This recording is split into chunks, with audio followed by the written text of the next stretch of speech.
Hello and welcome to the second episode of the Golfing Greenkeeper podcast. As always, I'm Steve Smith, your host, and thank you for joining me.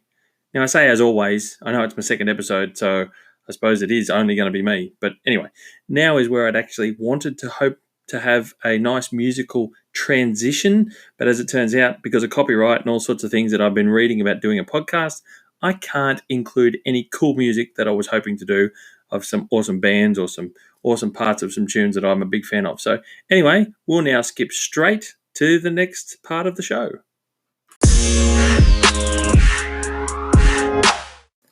A brief outline of what's into today's episode. I'm going to be starting off with Walking the Fairways segment, which is that headline segment. I'm going to talk about what's happening across the country with a few headlines of things that I've found out that's going on. We're going to move into the Greenkeepers Shed, and today's segment will be about golf course vegetation, and it's probably not something you think about. There's a few things in there that you probably didn't know or were aware of, and the size of the maintenance that's involved in the vegetation. So I'm going to be talking a bit about that and showing you what that's all about. And then what adds a bit of time to today's episode, so it's a little bit longer overall than my first episode, but I'm doing my very first centre stage. Now that takes a golf course and we delve into its history. We find out a little bit more of what it's all about, where it came from, and who it is effectively. And today you'll just have to listen towards the end. It's the last segment of this episode. Stay tuned, have a listen, and I hope you enjoy it. But come along for the ride all the way. Walking the Fairways, May 20, 2020. Going to start Walking the Fairways today with a COVID update. It's on everyone's lips. We're now able to go outside in most parts of Australia, have a picnic with a few people, catch up with some rays of sun, do a few little different things, and it's nice to be able to somewhat socialise again. And golf is changing a little bit because of that. Starting in Victoria, you can now play in groups of 4. Thanks for joining us out on the golf course. Now, that's from Wednesday, the 13th of May, from what I've read. Being based in New South Wales, I'm doing my research as much as I can of all the other states. So welcome to the party, Victoria. Thanks for joining us, and I hope you are lapping it up down there in your sensational golf courses that you have plenty around and plenty of people champing at the bit, I'm sure, to have been waiting to play golf. So good to see you're out there, and I've certainly seen quite a lot on social media, some of the courses that have obviously got hordes of people flocking to them. Everyone's just been waiting for the day to come, and good to see you finally there. In New South Wales, the ACT, we have rules have been relaxed as of Friday, the 15th of May. They've been relaxed slightly, and I believe it's for both states. They seem to be working in conjunction pretty well, and that's now allowed groups of 4 to happen on a golf course again. So really good, again, that we're able to get out there in groups of slightly larger numbers, but play a little bit more golf, as it were. That's gone hand in hand with the changing of the outdoor gathering rules. Is now up to 10 people, and good to see New South Wales and the ACT coming along there, which is nice. In Queensland, with what I'm reading about outdoor gatherings and non-contact sports, again with the relaxing of the rules that you can go into groups of 10, it looks like that includes where golf is now into groups of 4, from what I can read. So Queensland is good to see groups of 4 as well. We'll move down to Tasmania.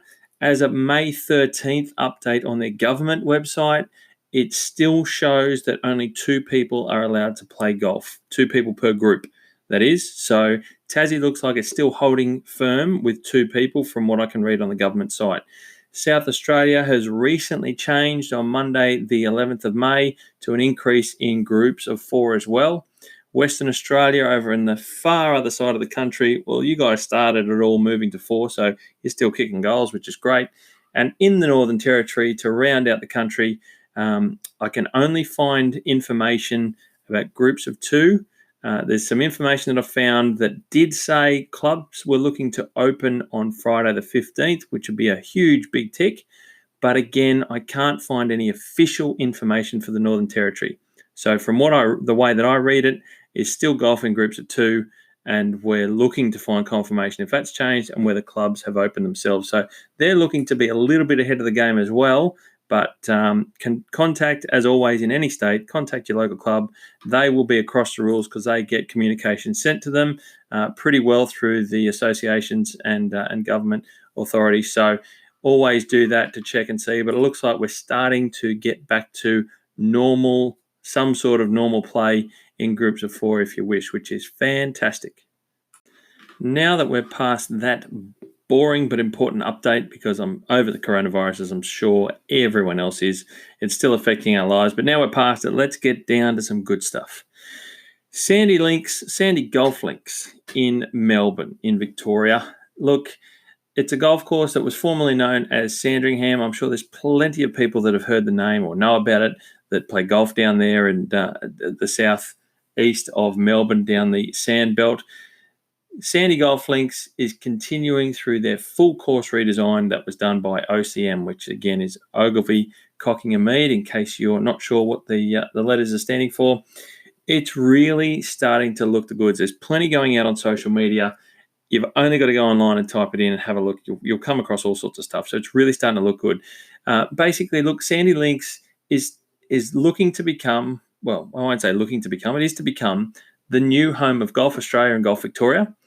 And it's going to have a redeveloped 18 holes, right? So that's sort of, it's going to be the home. It's located, if you don't know, it's across the road from Royal Melbourne Golf Club. So that's something to sort of point out as well. It's really in a wonderful spot, but it's a public access golf course. So it's a redeveloped 18 holes. It's going to have a 30 public bay driving range. It's a 350 metre driving range. So it's full tilt. Whoever can bash it the furthest, you're probably not going to go outside the bounds, which is wonderful to see. It's going to have an indoor high performance centre, a training centre, and of course, like I mentioned, it's across the road from Royal Melbourne. One of the big Melbourne points that everyone knows Melbourne's famous for is cafe culture. So of course, it's going to have a brand new public cafe. Yeah, I'm sure any golf redevelopment down there, you're not going to do without that. So hopefully they're having some red hot coffee as well, which I'm sure they'll do.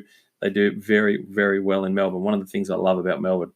Look, last year when I was down in Melbourne, I was fortunate enough to be shown around the new works of Sandy Golf Links by none other than Director of Courses of Royal Melbourne, Richard Forsyth himself. So I really appreciated his time there. So generous in showing me around Royal Melbourne, but also getting across to some of the work that's being done at Sandy Golf Links. It was obviously nearly best part of 8 or 9 months ago that I saw it, and it looked unreal. I don't know what the course was like before, but I love the new stuff. I love how the bunkers are looking. Like I said, go online, Google it, social media search it, whatever. You're going to start seeing more and more about it as time goes on, and certainly as we're coming out of this COVID-19 stuff. So it's starting to really look good. And, you know, like I was sort of saying, it's a public access golf course that is literally across the road from Royal Melbourne. And the beauty of that is, and something, I'm not sure the details of how it come about, but one thing to know is that it's going to be maintained, or it is being maintained, and will be when it's finished, maintained by the same eyes that look after Royal Melbourne. Yes, Sandy Links looks set to become the go-to course in the public for Melbourne because Richard Forsyth and the team that he oversees, and they all work together, they look after both courses or both clubs. So Sandy Golf Links is going to be maintained by the same people who look after Royal Melbourne. So when this place opens up fully and completely finished in the coming future, hopefully with any luck towards the end of 2020, I'm not sure how the speed of it's going, but it's starting to look like it's growing in really, really well. Or even early 21 when it's totally finished. It's still open, by the way. It's not closed down. So you can still play golf there and start to see some of that yourself. There's 9 holes open on a change and rotation depending on how the course opens and shuts down for redevelopment. But once it's complete, knowing that you've got a public access golf course that's done by OCM, it's up to speed in terms of design, playability. It's going to have these wonderful choices as you go around and options to play the golf holes. You're going to be really impressed with what's at your disposal. So public access, Sandy Golf Links is the name, down on the sandbelt of Melbourne. Moving to New South Wales, to the Blue Mountains. Now, I know Leura Golf Club pretty well, having grown up in the Blue Mountains myself. They've been pretty busy at Leura. over the last sort of 6 months or so, they've been installing a new irrigation system on their course. Now, Superintendent Matt Robinson, who's been there for quite a number of years, is finally starting to see some of these improvements happen as the club itself goes through a bit of a change in nature, and the course is starting to see some improvements. The irrigation system I do know a little bit about. It's called G-Wave. Now, it's the latest whiz-bang wireless technology from a company called Hydrotechnics Irrigation. It uses ground waves to send control signals to the irrigation sprinklers. Now, I know a little bit about this system, and I certainly know a little bit about Hydrotechnics, because when I was at Katoomba Golf Club, we were looking into the early stages of its development because we wanted that system to go into our golf course. It's just, when you see it, if you want to know anything else about it, obviously you have to look it up or even get in touch with me, and I can put you on to the guys to talk to them about what's involved. But for what we wanted, that wireless technology, it's certainly different in how it goes about it, but it would have solved a lot of problems with us that we used to encounter, because we did at Katoomba have so many lightning strikes. Now, when you have an irrigation system, anyone who knows anything about it, they're usually all run by wires. Pretty much that's the only way they were run, by electric wires. There's some older systems or hydraulic systems, but generally speaking, as time progressed, they got to electronic communications through wires. If a lightning strike hits the ground or hits a satellite, those wires become a path for lightning to follow, and it can really destroy large sections of an irrigation system that's underground and cause you some serious, expensive problems. So for us, we were looking at something different to avoid those issues, because we knew that we got a lot of lightning strikes. Now, back at Leura, it's a long overdue upgrade for the course. It's something that they've been working with, and I know Matt's been dealing with, if you like, for the better way of saying it, trying to maintain the golf course with an aging system. But that upgrade is going to change things for Matt and his team. You'll see it'll allow him to basically improve the way that the course is maintained. And one of the biggest, most important tools on a golf course, apart from some of your machinery, is certainly the infrastructure in an irrigation system. So looking forward to seeing Leura have that at their disposal and see them improve over the coming years for sure.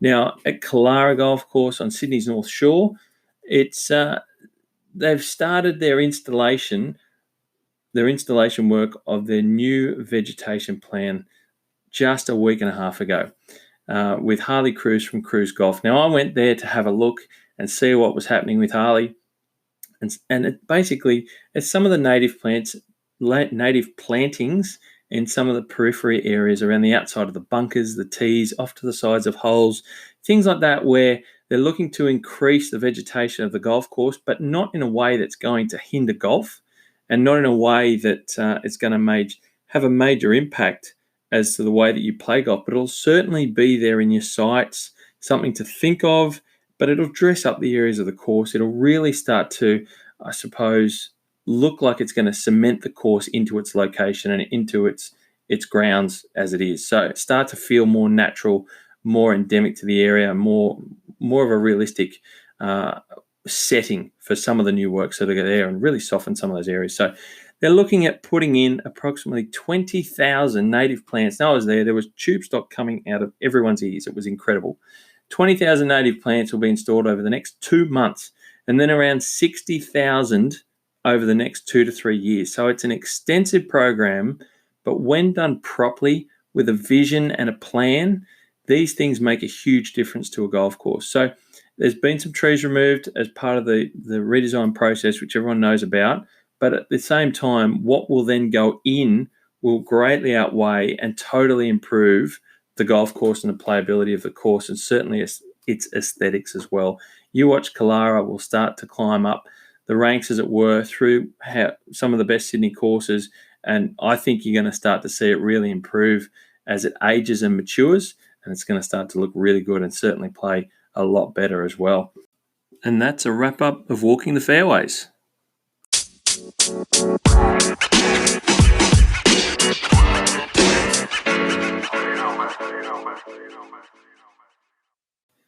Welcome to the Greenkeepers Shed.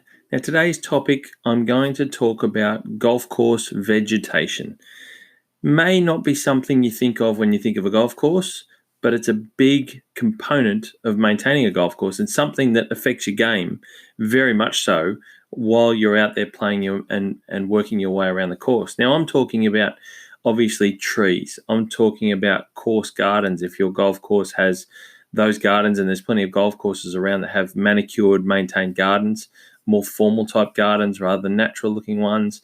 But I'm also talking about the natural bush areas, hazard verges like creek lines and dam edges, long grass waste areas that could be carries from tee to fairway or areas off the sides of your fairways between holes. All those sorts of areas that are not maintained turf, not short grass that's mowed all the time. These are the areas that I'm basically wanting you to learn a little bit more about in this episode.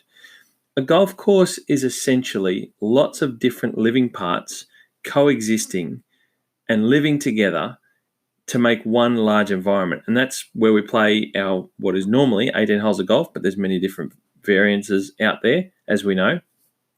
All those components grow differently. They grow at different speeds. They grow at different sizes. They have different effects on different parts of the land, and they only grow in certain portions of the land on a golf course within those boundaries. And they require lots of thought and certain types of management regimes to go about maintaining them. It's not just something that happens. You don't just leave it out there and go, well, those trees off the side, they'll look after themselves. Those waste areas over there on the side of the 13th or on the carry of the 5th, they'll just look after themselves. None of that happens. It just doesn't do its own thing and look after itself in those spaces. It has to be maintained and maintained appropriately.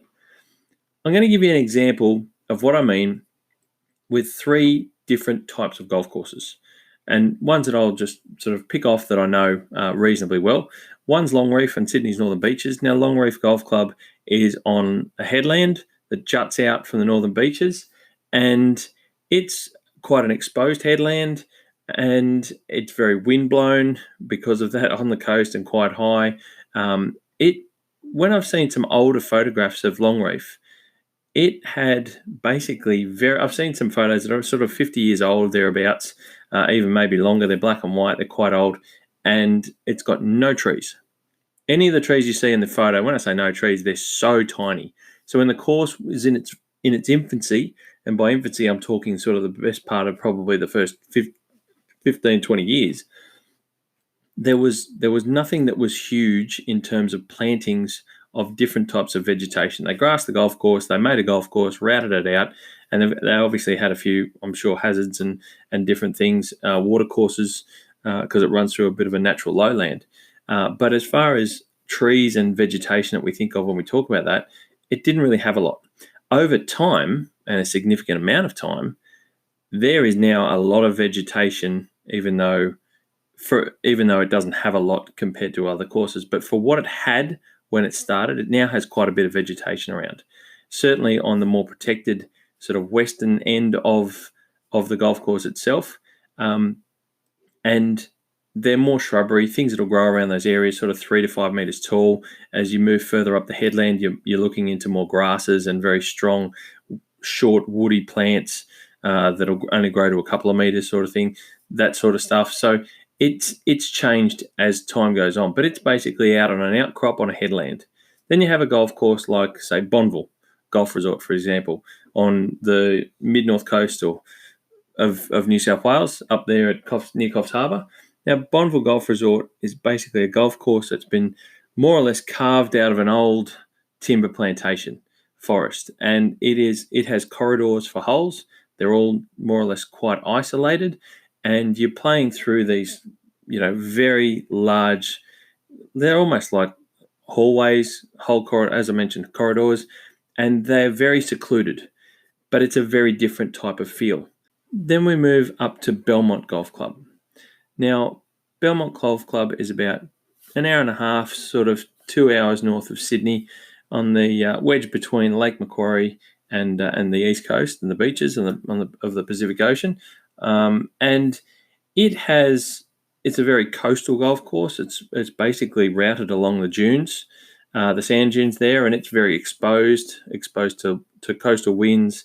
Sort of the way that the wind works over and around the dunes, and it's got a lot of protection again on its western end, where you start to get more shrubbery, 3 to 5 meter trees, maybe even a little bit more. But as you move towards right up towards the sand dunes themselves, where people are fishing, it's very exposed, and it has quite a lot less vegetation that's not fine turf, not grass itself, that we play our golf on the short stuff.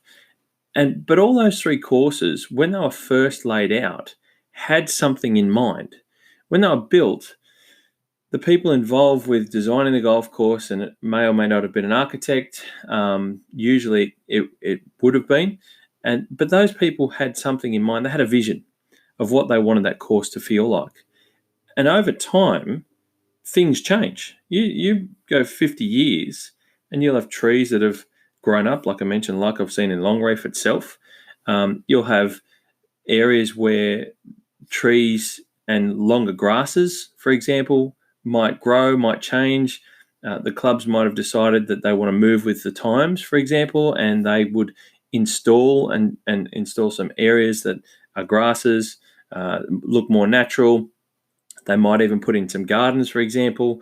They might plant dividing corridors of tree lines. They might want to, trees themselves age, some die, and that changes things as well. Things need to be maintained. But all those areas and those 3 examples of 3 different types of golf courses, as they age, they change in how they appear and how they play. But when you maintain a golf course, you have to consider the amount of work that's involved in looking after those areas and those components of the golf course. And that can be a very time-consuming and somewhat costly exercise to when you get around to those things. But there's a lot of different regimes, like I mentioned before, that come into play when you're looking after a golf course and the vegetation side of it. You cut your grass a number of times a week, depending on where you are and who you are, upwards of sort of 4 or 5 times a week or more for greens. Fairways could be anywhere for 2 to 3 times a week, for example, in the growing season. Vegetation is quite different. You're not looking at trimming some of your vegetation areas.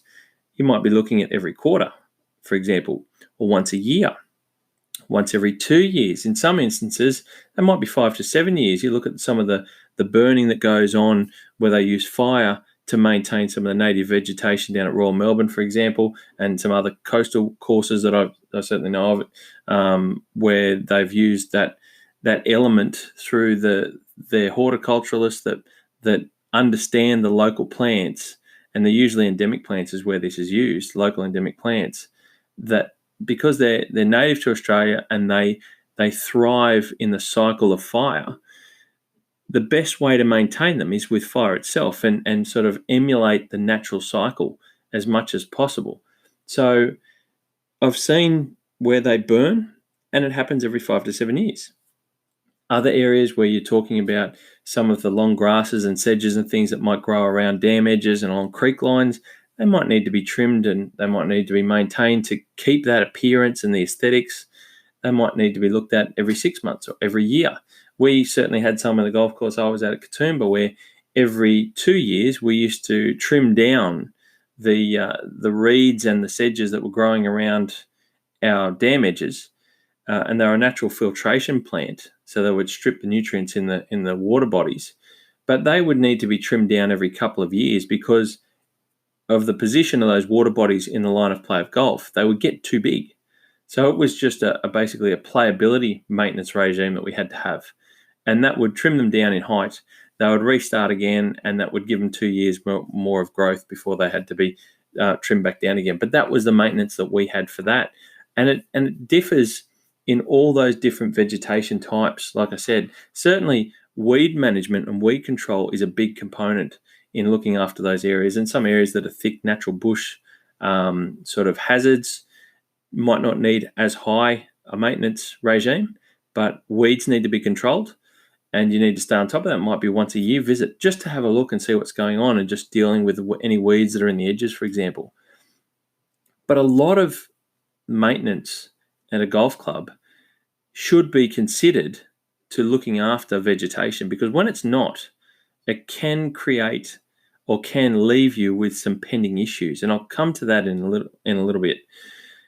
When it comes to trees themselves, and let's face it, we've got a lot of parkland courses in Australia, and certainly a lot of golf courses in general are parkland style.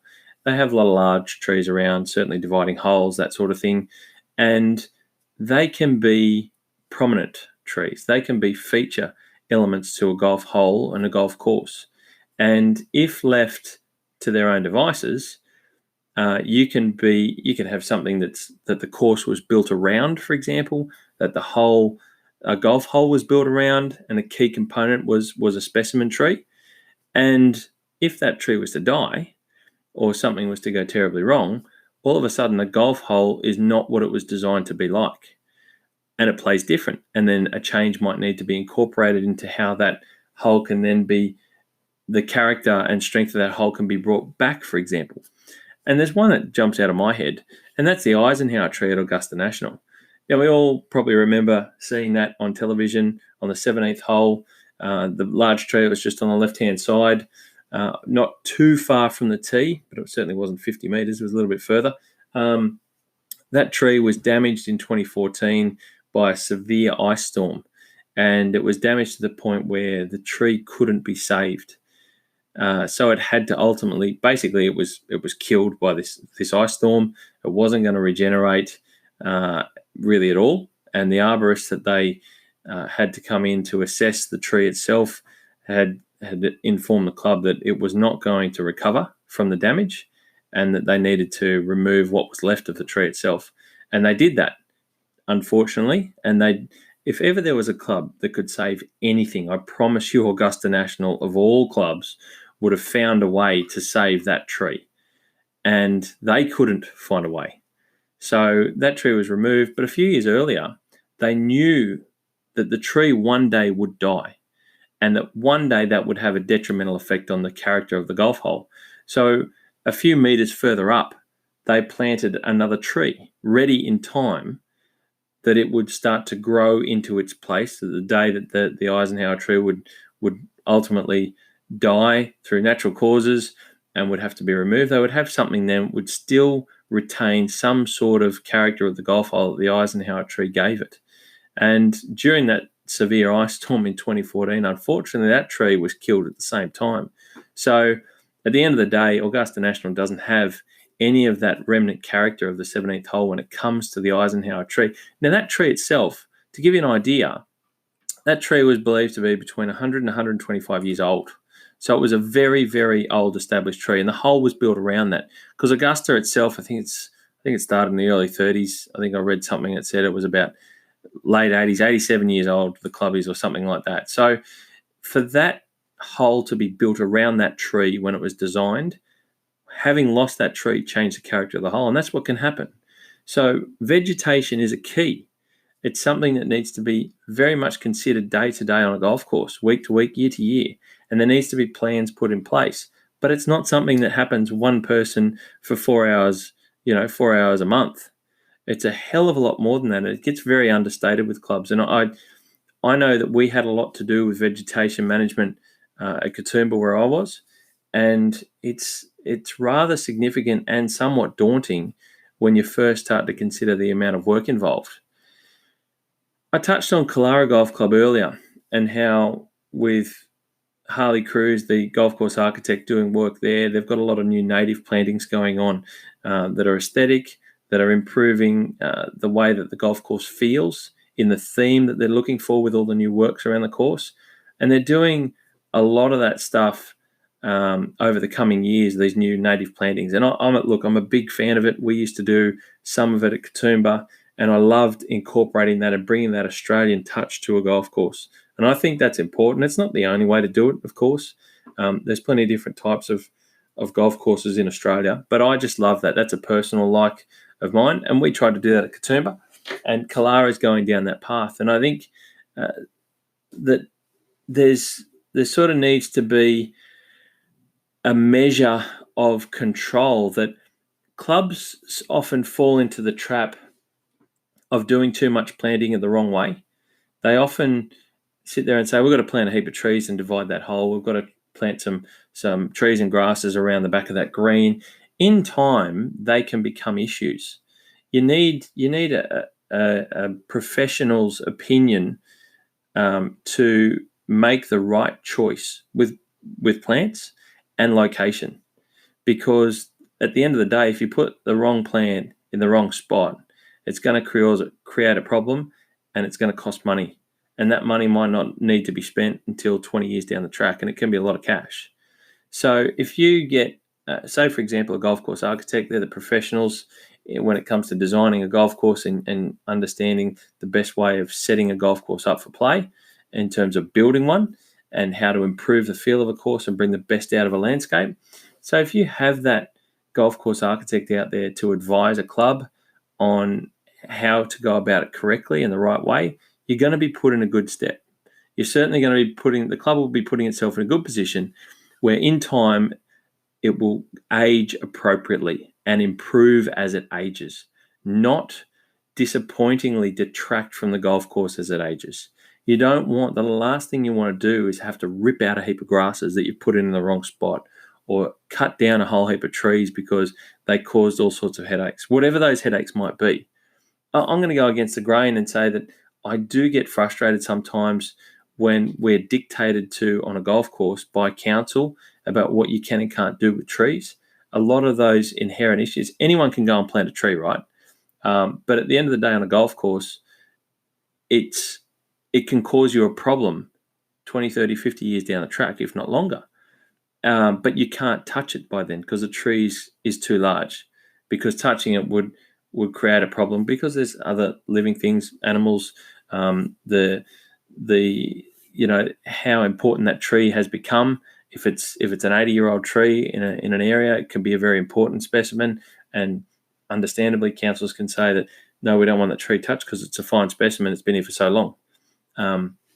But I do get frustrated by it because at the end of the day, unfortunately, it's a golf course, and golf courses have to play the sport. And if the wrong tree is put in the wrong spot, it can create a headache.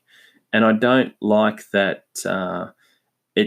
it gets dictated to on a golf course by other people that may not care so much about the sport that it can't be touched. You can go and plant a tree. Anyone can plant a tree in their backyard, and new owners can come in and it can create a problem. It can be a safety issue where a tree might fall on the house, and that tree needs to be set into approved and cut down. But because that's sort of personal safety, understandably, councils will look at it and say, look, that's an issue, we need to address it. On a golf course, they don't quite see how golf is played to be any concern with life and injury, and I understand that. But that doesn't mean that I think that it shouldn't be addressed. And I think with appropriate professional opinions, provided it's done the right way, if a professional golf course architect says, look, we need to trim some of that tree, or that tree ultimately needs to go, well, then I think councils and the like are getting a lot better. They understand more of that as time goes on, that I'm starting to see some of the work's being done on courses that councils are doing a lot better and understanding. They don't want anyone going down and clear felling. That's ridiculous. But selectively, for the play of golf, I think they're certainly getting a lot better, and I think that's a good thing. But I think it needs to be. You certainly get a lot of people that don't want things being touched at all, and they might be local residents or neighbours, and I understand that. And not everyone likes change either, and certainly not everyone likes trimming trees or cutting trees down for the sake of it. And no one in golf courses or clubs should go about it that way either. It's not a reason to just cut things down because you go, oh, that's in the road. I hit my golf ball there. I hit that tree, that cost me a shot in the championships. We're going to lose that limb. That's inappropriate, and it shouldn't be decided in that fashion. It should be decided by a professional opinion, and that's how it should be gone about. The only way it should be gone about. But what I was sort of alluding to is that the wrong plants in the wrong spots can become a problem, and they can cost money. Too often, I see clubs, they don't understand maintenance, and they don't put time and effort into maintaining the vegetation around the golf course, and it can create a problem. and there are other things with not watching your vegetation as it ages can create a problem, because you don't pick up an issue that could potentially be addressed and not create a problem afterwards. I know an example where I used to work. We had a large tree that was growing, a large specimen eucalyptus growing over the top of one of our tees at Katoomba, and it was a beautiful tree. And it was over the top of the tee itself. It was a large eucalyptus, large gum tree, and people would play underneath it.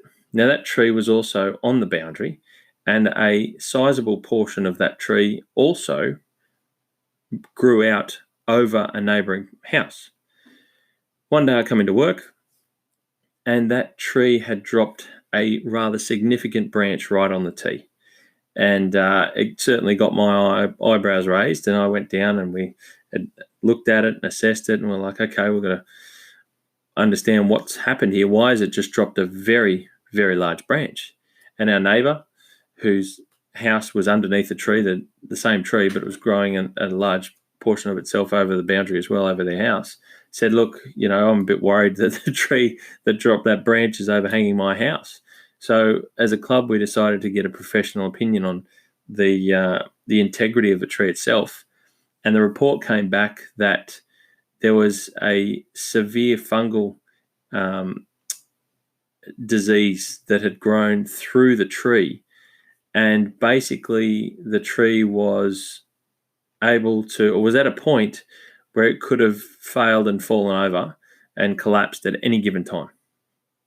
It was considered so dangerous that we weren't allowed to play golf near it, work near it, and we had to lodge an application to council for the tree to be removed immediately in case it was potentially to cause harm to anyone or anyone's property.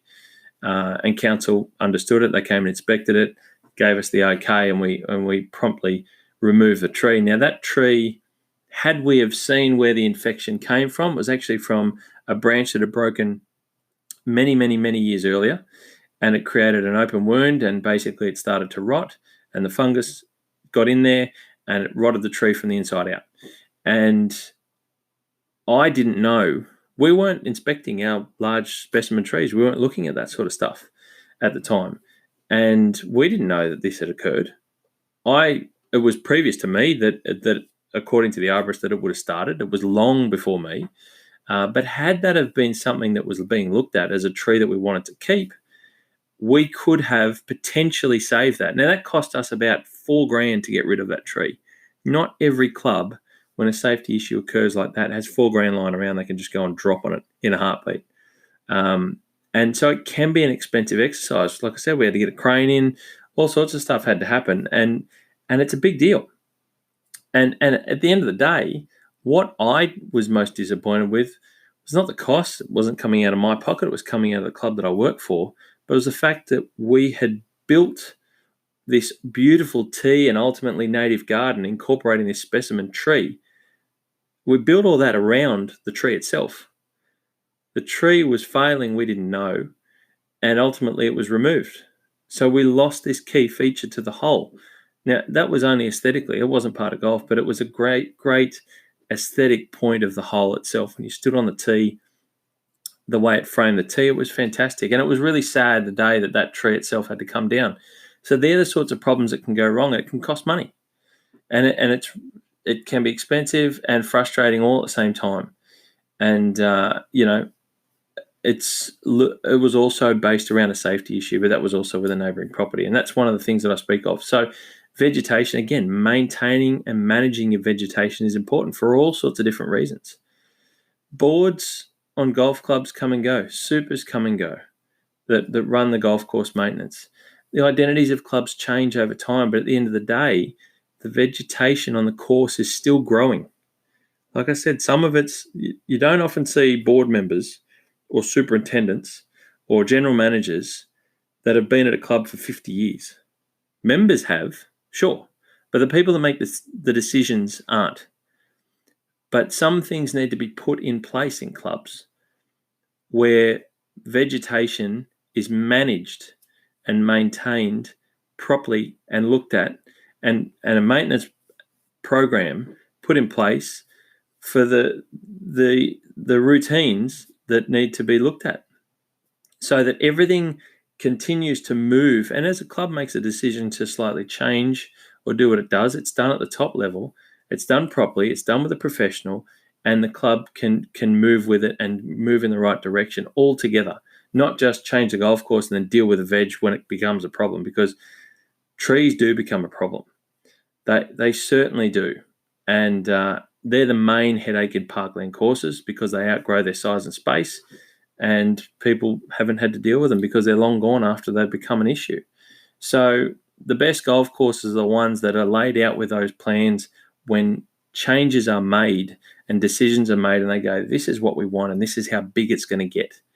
And it's going to grow into its space, not grow past its space, not grow out of its size, not grow out of where it's meant to be. It's like when you play golf, and I know there's plenty of old courses that I've played at where I can stand there and look at it and I go, wow, that tree is so big. It's so far out into the fairway. The canopy has grown so far out of the fairway, it's in the road. Now, a lot of people will whinge that their balls hit areas of trees and it's off to the side. No, that tree shouldn't be there. I should just go and cut it down. Or the club should finally get rid of it. Everyone hits their ball into that tree. That's not the right reason. The professionals decide. The boards of clubs, the professional opinions and the experts that they get to advise the club as to where the club wants to go and what things to look at, they advise where the problems are arising.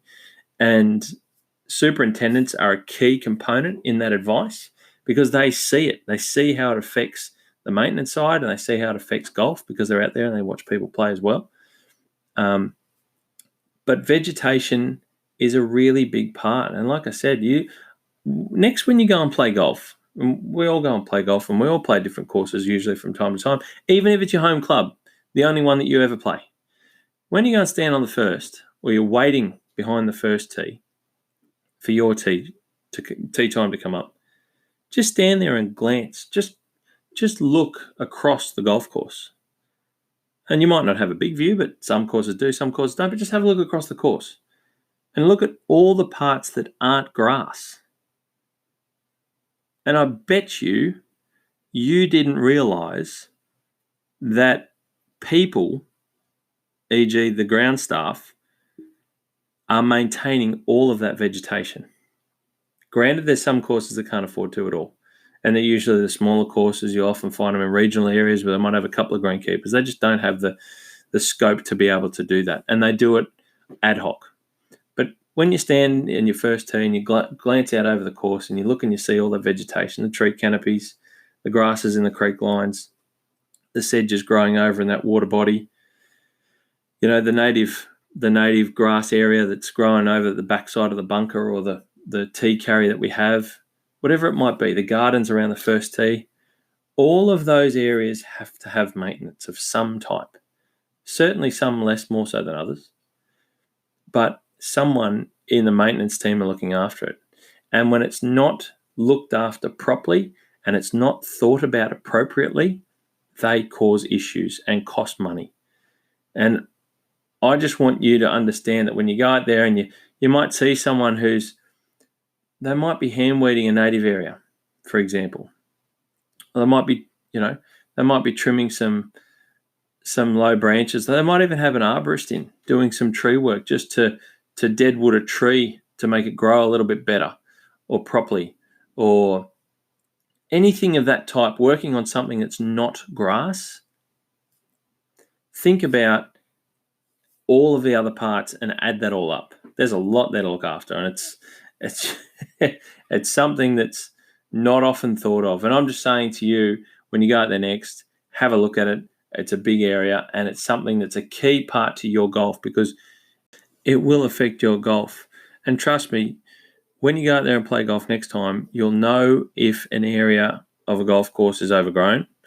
You'll look at a part and you'll look at the alleyway, the corridor from the tee to the fairway, and sometimes trees are overgrown. And you look at it and you go, not if your ball hits it, by the way. This is not about if your ball is affected by it. It's about how the golf hole is meant to play. And sometimes you'll look at it and go, maybe those trees there are 10 years overgrown. Are we looking after it? Is this golf course looking after it properly? Is our course looking after it properly? What should we be doing? And it's something else to think about. But that's a big workload of the greenkeepers that look after your golf course that you might not have considered. But vegetation is a key. And it changes how a golf course feels if it goes missing. And it changes how a golf course feels if it's incorporated as new. But at the end of the day, it's a workload, and it's something that not a lot of people realize even exists. But next time you're out there, enjoy all the vegetation that's not all your grass.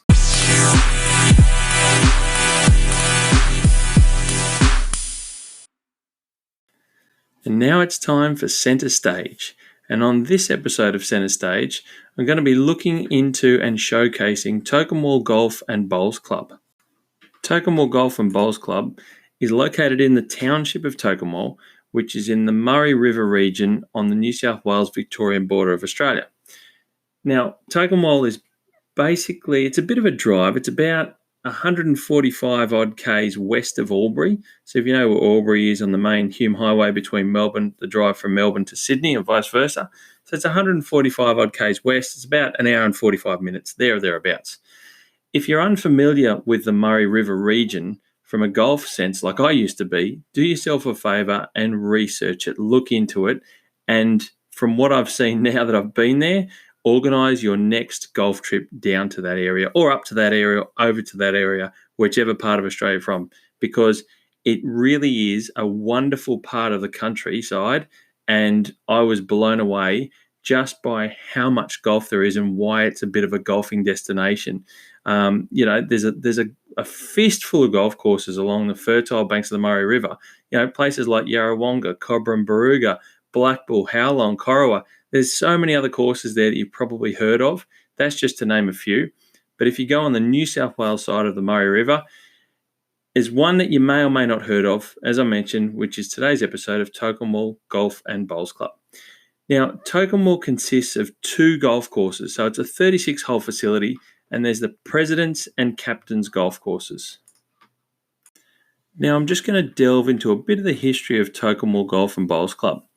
Now, the majority of the President's course is made up of holes that were originally created back in the 1950s after land was purchased from the RAAF, and I'll come back to that soon.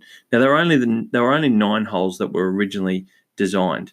Now, those 9 holes were sand greens, and later they were converted to grass in 1970. The next 9 holes of that golf course were added 4 years later, and it wasn't until 1993 that the new 18-hole layout, being the Captain's course, would be completed to create an overall 36-hole 2 golf course complex. All of the new holes at Tokemwell since the original 9 were created and designed by former Australian amateur representative and course designer Kevin Hartley. Now, Kevin Hartley's not a big name in golf course architecture, certainly that I've found, but I have dug up a few things that he's done in his time, and I've found that he was the original designer for Eagle Ridge, which some of you might know down in Victoria and the Mornington Peninsula, and he'd also done some work on Commonwealth Golf Club, Horsham Golf Club, Kerr Lewis and Port Fairy, also down in Victoria. So not an extensive portfolio, but certainly he'd done some work in the late 90s, and Tokemwell being looks like the most of that work was where he created the best part of 27 holes at the golf club. Now, coming back to the RAAF component of what I just mentioned in the history of Tokemwell. Now, during World War II, what a lot of people might not know is Tokemwell was actually a very important township during World War II, which I certainly didn't realise until I went to Tokemwell to have a play at the golf course and come across a little bit of its history. During World War II, there was a 60 square kilometre area, including the site of both golf courses that sit there today, were commissioned by the US Army Air Corps as part of what they were considering to be a top secret aerodrome in the fight and the defence of Australia, and certainly during World War II. So it was a very important position that they chose, and Tokemwell just happened to be the place where they thought, this is where we need to be right here, right now, as things move forward in this war. And they've obviously got their reasons why they did it.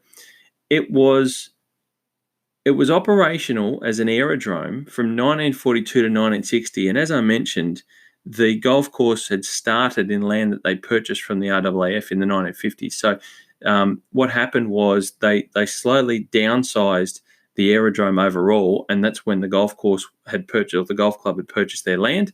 But the aerodrome was still operational, which is just a bit further north of the golf courses.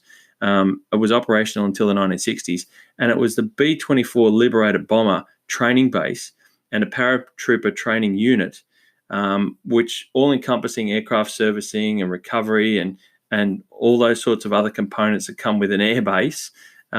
It was primarily for the B-24 Liberator bombers, and they had 54 of them stationed there. That's a lot of planes, and these aren't small planes. So it just shows you the scale of what they had at Tocumwal. Quite a lot of the history around the place in terms of the aerodrome that was there. It's a wonderful sort of bit of historical insight to the township itself overall. But at the height of the war, the complex was the largest of its kind in the Commonwealth. So in the whole of the Commonwealth, Tocumwal's aerodrome was the largest. That's quite astonishing. And they had over 600 buildings of the whole airbase, including like the RAF station headquarters, the administration buildings and all that. They were actually located on the property of the golf course, which encompassed 300 of those 600 buildings. It's quite remarkable that actually where it stands today was literally something totally different and quite historically significant in Australia's history.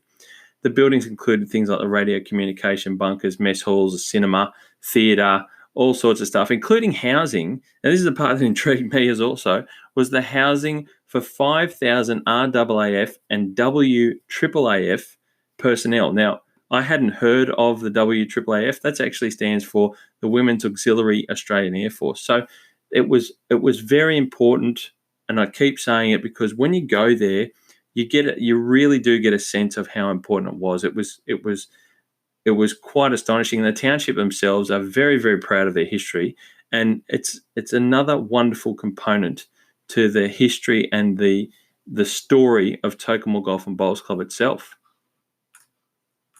Now, the club's link to that time in history, which when you walk on the golf course, you can't really tell it was there on the land in which the course sits. But the link to that time in history is pretty obvious when you turn into the driveway entrance to the golf club. There's a scale replica, a large scale, not a full-size scale, but a large-scale replica of the B-24 bombers, Liberator bombers, that is mounted on a pole right next to the gates entry. So you can't miss it when you're driving down the road and you're looking for Tocumwal Golf Club, Golf and Bowls Club. You see the Liberator bomber, and that's your way in. It's quite, it's actually a really cool thing to have there for the golf club, that they can, everyone knows that that's the entry point and something that you don't forget. And it's a reminder that just how important it was back in 1942 and a bit of the history of the place. But it's also a reminder of just the size, because like I mentioned before, the aerodrome is further north of the golf club itself, the golf courses and where they sit themselves now, what's left of it, a couple of runways, which is still used. It's still an airport for the area.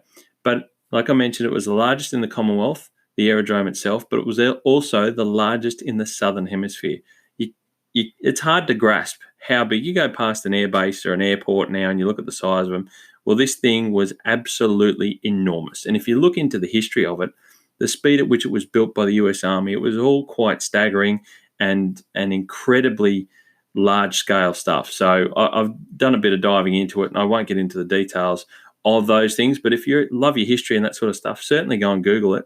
And there's a museum in town at Tocumwal as well. It's got a bit of information about all that stuff too. So it's quite amazing. The actual gates that were the entrance to the RAAF base are the same gates that are the back entrance to the golf club. So there's a front entry, a main entry on the main road, but there's also a back entry on one of the smaller roads on the other side of the courses. And the gates that are there are the same ones that were the original entry for the airbase. And they've slightly moved them from where they were, but it is the exact same bricks, the exact same design. They used historical photos and everything when they went to moving it, so they got it right. It's just another wonderful piece of history overall that Tocumwal has, and it's a lovely piece that I like about the golf club's history as well. Part of that history, and in turn the location of the golf course on the site at which the old aerodrome was situated, that old infrastructure still stands, or still lies, I should say, in the ground.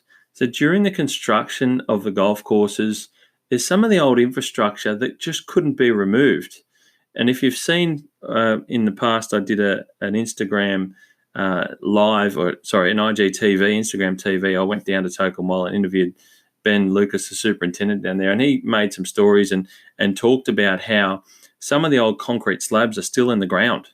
So there was you couldn't go and break up these bits and pieces. They were so large and so solid, it would have cost so much to do it. So in the end, they just buried them instead. So there's bits and pieces around under the ground, under the surface of the golf course. I don't even know is there. You wouldn't even know is there. Ben has run into, and previous superintendents have had to deal with, where they just basically couldn't remove them. So they buried them. And things like where they had to put irrigation pipe work through the golf course and things to build the infrastructure for what is now the golf course. They're digging trenches and running into these problems. So then they would have to navigate their way around, and all of a sudden the plans change of where you're going to build something. You had to literally go around them. So there's some unique challenges at the golf course. Superintendent, as I mentioned, Ben Lucas, who's been there now for a number of years, he runs both courses, and he has a staff of 10. Now that's not huge by metropolitan numbers. You might find golf courses that are 18 holes that have 10 people, 10 staff members or more. But it's a country town, it's in a regional centre, and with 10 staff, Ben does a wonderful job, Ben and his team, and I'm going to talk you through some of those things that, Ben's got a wonderful passion for looking after both the courses at Tokyo, and overall the club itself is really passionate. And I often find that in country towns. I really love that side of it. They live there. Some of them often grow up there, and they end up working on golf course facilities and so on. And they've just got this inherent passion and drive for maintaining something that's in their local area. And Ben's no different. So Ben's from Tokyo, been around, went to Young Golf Club. He's come back to Tokyo to look after the courses there, and he's done a wonderful job, got a wonderful team.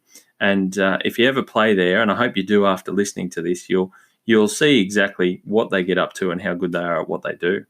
Now, talking a little bit about the course itself now in terms of golf, not so much its history. Their greens are a wonderful, sensational, enjoyable part of the golf course. There's many aspects of the course which I love, but what Ben has done with the greens, he is a wonderful operator. He's a very good operator, and he brought the best out in these greens in conditions that obviously sometimes will be quite trying in terms of the heat that they get in that part of the countryside. They get numerous days of serious heat over 40 degrees, and you're pushing over 60s well and truly in direct sunlight. And like I mentioned, Ben and his team do a wonderful job. They know the environment very, very well, and they can bring the best out in the golf course.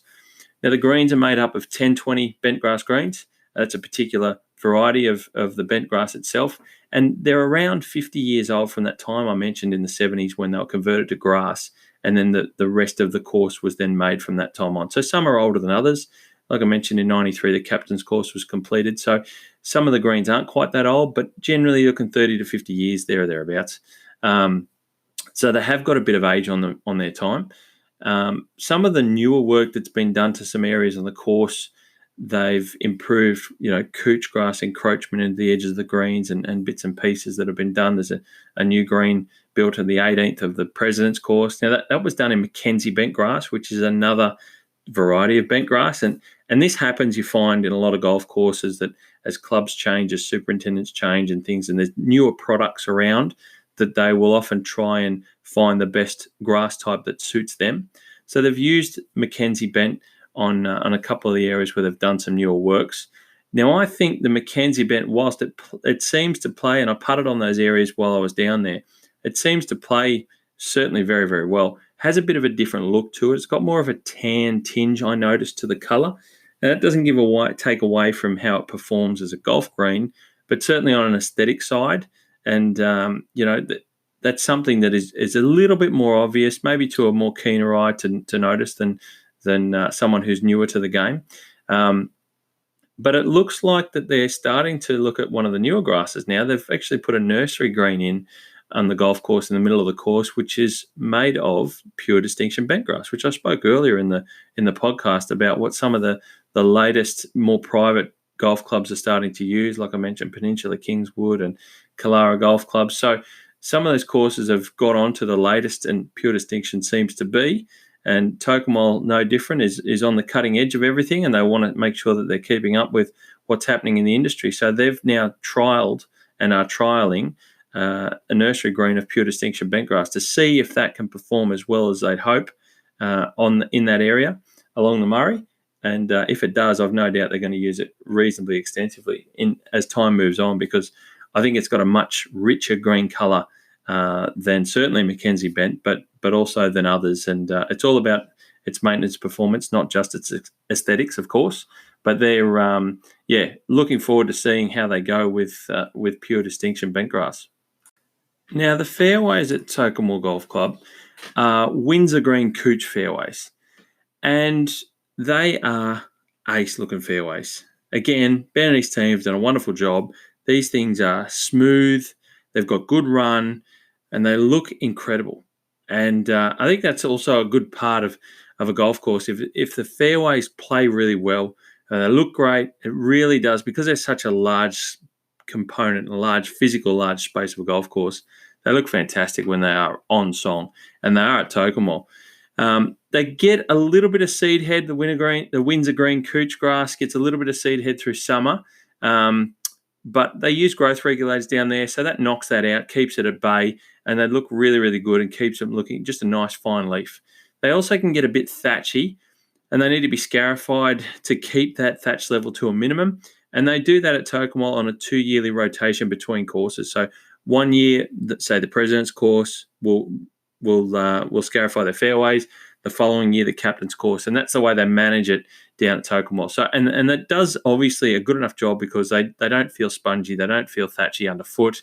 Certainly, when you're feeling and looking into them a little bit, like I said, they've got a good run, and it doesn't sort of deaden the ball when it lands. They just a nice firm bounce. So the fairways down there really play very, very well. An interesting part of the way they manage, or the way Ben and his team manage the golf courses down there at Tokemore, in winter, they actually turn the irrigation system off. And I mean, it's gone, like it's not used at all. So they have no water inputs from the irrigation system other than the natural rainfall. So obviously at that time of the year through winter, they get a little bit more rainfall coming in from the southern changes that come through in the low pressure systems with the southerly changes and the like. And that's enough water for the requirements of the turf throughout that time of the year, which sort of I found really intriguing. But it also it gives the course quite an interesting feel over that time of the year, where it sort of really gets the ground game more playable. So the course in summertime with the heat, they need to put a little bit more water out there, albeit a lot more water, to manage the turf through that heat and the hot periods and the dry periods.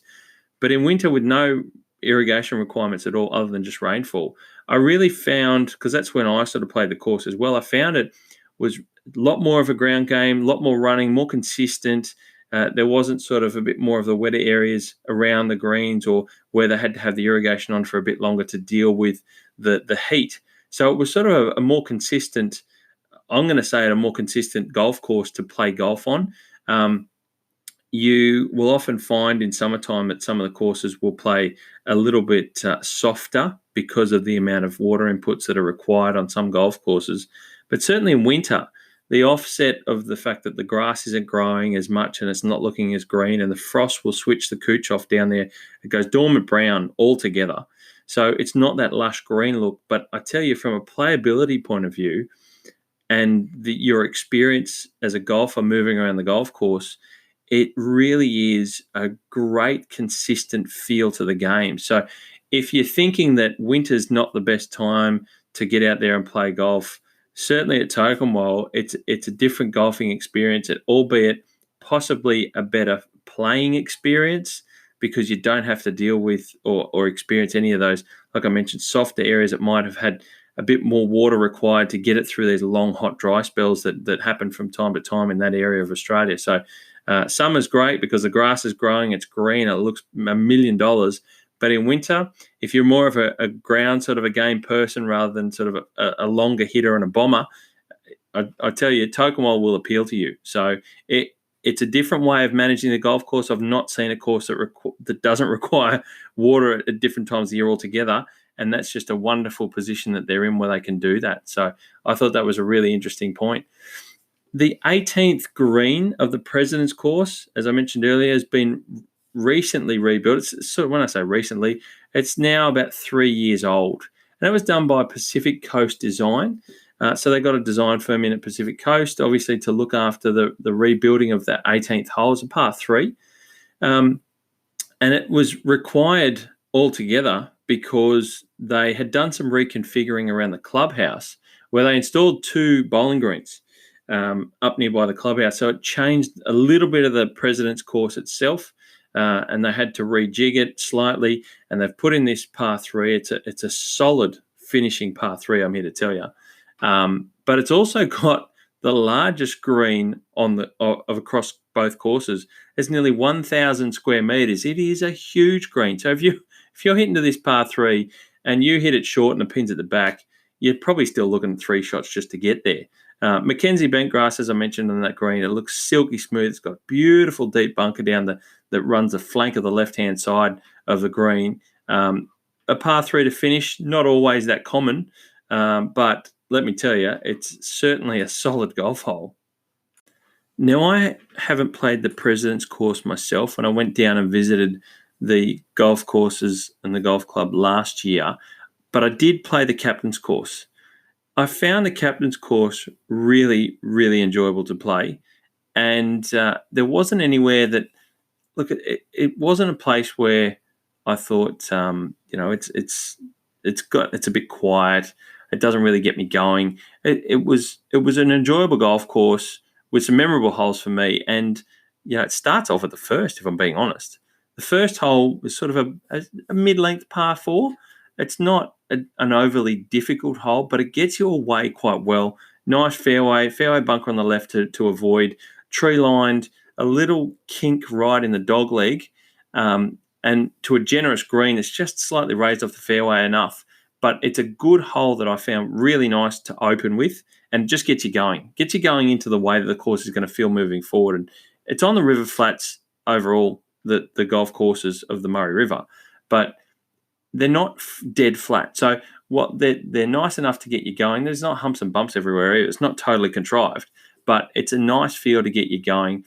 It's there's a couple of rises around the overall golf facility of both courses. And on the Captain's Course, there's a rise sort of near what becomes the 17th tee area. It's actually quite a high point for the course, and you can see across a few of the holes, which is nice. But the first I loved, really good way to get going. The second is a nice par 3 as well, across a little bit of water flanking the left-hand side. It's a good second hole, again, just to keep you interested in the course and what's coming next. And then the sort of course gets going, and it just starts to move along the sort of the western boundaries, the eastern boundary of the course, as it were. And I did like the 9th as well to finish to round the front 9 off. That is a solid par 4. Moving back slightly up the hill towards the clubhouse, flanked on the right-hand side by river gums all the way up towards the green, but a solid length par 4. It's required good drive, good second to give yourself a chance at a birdie and a par to finish. On the back 9, I found the back 9 a bit more interesting myself. I love the 11th, which is a great 3-hitter par 5. Just long, solid long. And that's one of the things coming from sort of the Blue Mountains and playing a lot of golf in the country, central western New South Wales. I love country par 5s. They're beasts usually, which I do like about. And the 11th at Tokemwell is a great par 5. And it's got a beautiful, the greens framed really nicely. And I love the long bunker up the left-hand side. Did I mention the tan-coloured bunker sand? Just the contrast and the way that contrasts with the colour of the turf. It's just a central west thing for me. I love that tanny, sandy colour. It's not that glossy, shiny white you see on TV or on some of the courses. Even the course that I had, we were building them we were building our bunkers with white sand. That's what we wanted. But the tan stuff, I really do like it. It's not detracting at all from the course. The 13th was probably my pick of the holes of the captain's course. It's a short par 4, and I love a good short par 4 where you can sort of bomb it down there and get close. But then it leaves you potentially a little bit indecisive with your next shot, because you could be too close, and it's got a good generous green. It's sort of quite long, a massive bunker front right. So if you're taking an iron and the pins at the back right, you've got to fly this bunker, but then sort of stop it. And if you've got a longer iron, that can be more difficult. So it's trust me, when you get there and you play it, 13 is my pick. And the day that I played, the sky was a beautiful blue. The grass and the fairways were laid out like green carpet in front of me, and that you get that tan sand of the bunkers like I talked about. Everything was framed perfectly, and there's the flora around the course. It's indicative of the area that you're in, which I love about country courses. It's not contrived, it's not man-made. They've tried to keep it in with the feel, which comes with those sorts of areas, the way they lay courses out. And you've got some wonderful flowering gum trees. You've got some beautiful flora around the place, and it's really quite a nice setting. And the 17th hole to finish off, the penultimate hole of the captain's course, is a beautiful par 3. You stand on a tee at one of the highest points of the course, and you look down to this par 3, mid-length par 3, plays about 140 odd meters, 145 meters, and it's surrounded by bunkers. And it's not a huge green. And at 144, hitting one of the only downhill points of the course, as it were, on a short hole, you can see everything in front of you, and it sits there, and the teeth of these bunkers are staring at you. So for a penultimate hole for 17, it's a bit of a make or break, I think, for your round. And certainly for me, when I got there, look, I hit the green. I can say I conquered the hole, as it were, and moved on to the 18th. But they're my pick of the holes. And 18th is a good hole to finish. Don't get me wrong. It's just a nice par 4 back up towards the clubhouse. But the holes that were my favourites, 1, 2, 9, 11, 13, and 17. And, don't get me wrong. It really is an enjoyable golf course to play, and just the area, the feel of the area. So you won't go wrong with either courses, but that's my experience with the captain's course, and I really enjoyed it. The thing I love about Tokemwal is that it's not a wow design like Bumbugle or PK, as I mentioned earlier. It's a design that complements the local region, and I do like that. Yes, it's an older type of design.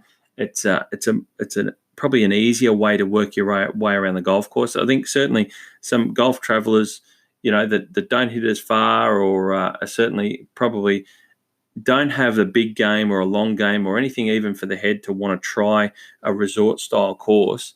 And if you get to Tokemwal, you'll find it's a really easy way around that challenges you when you get to the greens, and certainly on a few of the tees as well.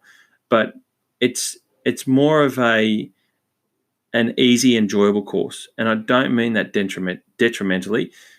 The design complements the local area, like I said, and you just get a wonderful sense of where you are. So you can walk around the golf course, and every turn you just think, wow, how nice is this part of the world to play golf in? It really presents well. There's challenging holes. It's a great feel. It's just that beautiful country feel on the river flats of the Murray. It's just, and if you get a nice, beautiful, crisp, clear day, the air's fresh. There's not much better, I've got to tell you. And there's enough in the course design, like I said, to challenge you, but certainly to challenge the best out there.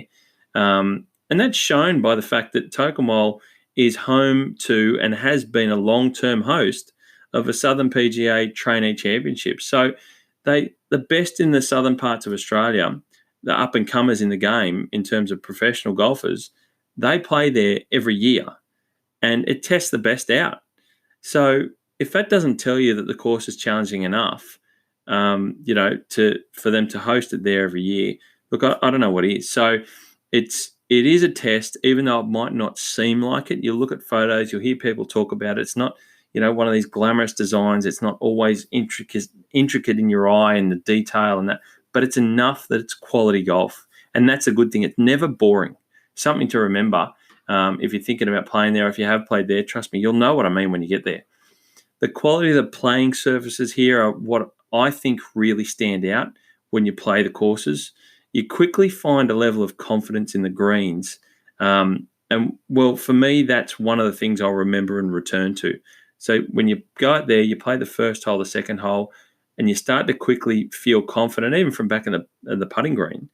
You get an understanding of how it bounces. You get an understanding of the speed, the smoothness. So the further in your round you get, you just get more confident with it. And if you've not been there before to a golf course, certainly to Tokemwell, that is a real big thing. Certainly as a visitor.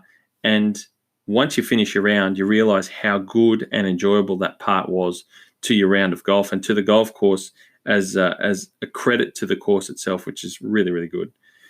When it comes to being down that part of the world, accommodation, they've got accommodation that borders a golf course, so it's easy to stay and play.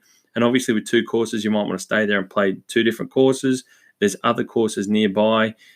It's very easy to do that, which is a good thing because it's easy to walk away from playing one course like I had to when we were moving on in our trip, and you go, I've got to get back and play there. So if you can plan your trip, there's other courses there, but just to stay on site would certainly be amazing. To walk down, over the fence itself to have a round of golf or two is quite unique and really, really good.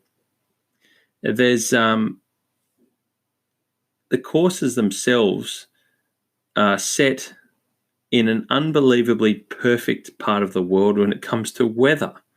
So Tokemwell has more sunny days than in Queensland, which, why would you not want to play here?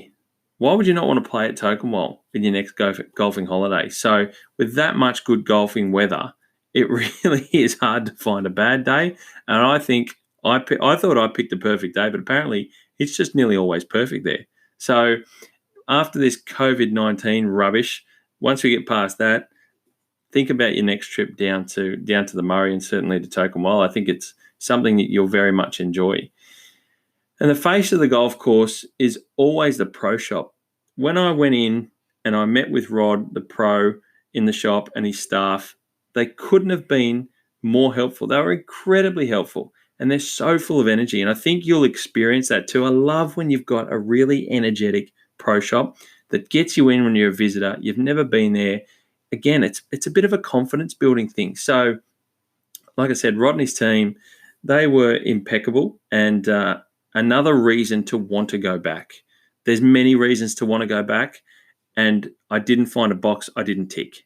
So that's part of it. And if you don't get excited about playing at Tokemwell, well, look, then you probably should take up Lego building or something else for a hobby, because the energy that comes from that golf club as a whole is incredible. I probably shouldn't talk about Lego because that's huge on TV now, isn't it? That Lego thing. Anyway, in Australian TV, the Lego is huge. So probably not the right analogy, but look, overall, country hospitality in abundance, two great golf courses that ooze Aussie charm.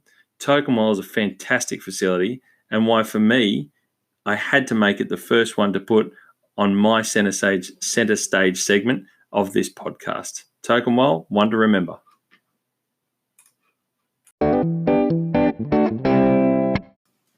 And that brings us to the end of my second episode of the Golfing Greenkeeper podcast. I hope you enjoyed it. I hope it was a bit insightful, and I certainly hope you enjoyed, for the first time, center stage this episode. So I'll be bringing you some more as time goes on. Next episode, I hope to have a special guest or two. We'll see how it goes, see if I can get them on the line. I'll keep it a secret, but keep listening, stay tuned, and keep an eye on Instagram to find out when it's up. And we'll be bringing you some more of the Golfing Greenkeeper podcast. Thanks for listening.